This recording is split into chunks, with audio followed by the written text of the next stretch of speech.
L'Inde fait partie des pays à avoir vidé de sa substance le pacte de Glasgow lors de la COP26.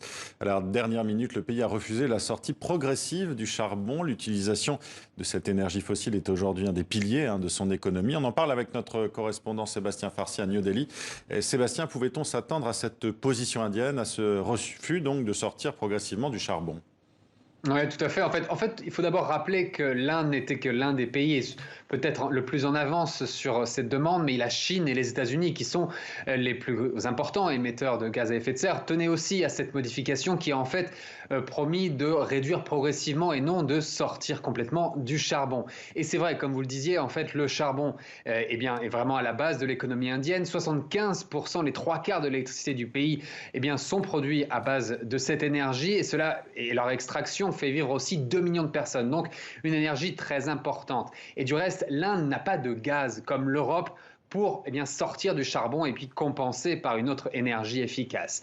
Alors New Delhi, il faut le dire, a entamé une importante transition avec une augmentation par 6 par exemple en 5 ans de ses capacités en énergie solaire, et le pays, lors de cette même conférence de la COP26, a promis que 50% de son électricité serait de sources renouvelables, ceci d'ici à 2030. Donc il y a des efforts qui sont engagés déjà à présent, mais la complète sortie du charbon n'est pas prévue pour les décennies qui viennent.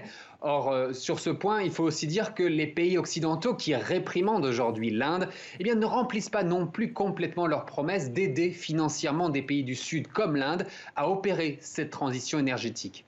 Voilà, une position de l'Inde qu'on comprend fondée sur le choix de la croissance économique, mais pas sur le bien-être ou la santé des Indiens. Exemple, avec cette pollution dans la capitale, New Delhi atteint actuellement des niveaux catastrophiques, sans perspective immédiate d'amélioration. Sébastien. Oui, tout à fait. Cela dure depuis plus d'une semaine. La combinaison toxique en fait des feux agricoles d'un côté, des pétards de la récente fête des Lumières a fait exploser la pollution en particules fines. Ceci, bien sûr, accru par les émissions des usines de charbon du nord de l'Inde. Des émissions de particules fines qui sont aujourd'hui entre 10 et 20 fois supérieures au maximum recommandé par l'OMS. Du coup, à partir de ce matin, les écoles de New Delhi sont fermées pour une semaine, ainsi que les chantiers de construction, en attendant que la situation s'améliore, on espère. Sébastien Farsi en direct de New Delhi avec nous.